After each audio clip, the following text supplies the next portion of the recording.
नमस्ते फ्रेंड्स, आपका हमारे चैनल में स्वागत है। कैसी हैं आप? उम्मीद करती हूँ अच्छी होंगी।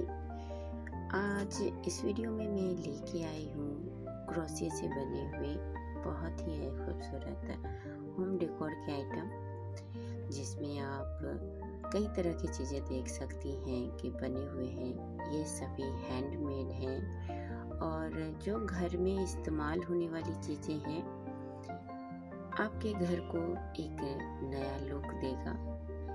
अगर आप भी खुद से कुछ नया बनाना चाहती हैं तो ज़रूर आप ट्राई करें।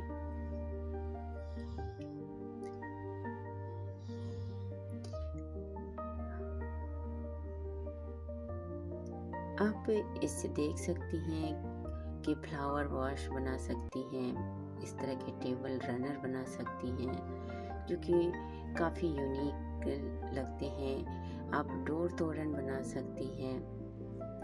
बच्चों के खेलने के लिए कुछ चीज़ें बना सकती हैं। फ्लावर बुके बना सकती हैं। तो वीडियो को लास्ट तक देखिए और वीडियो अच्छी लगे तो लाइक और चैनल को सब्सक्राइब करें। जो भी डिज़ाइंस आपको अच्छे लगते हों उसका आप स्क्रीनशॉट ज़रूर लेके रखें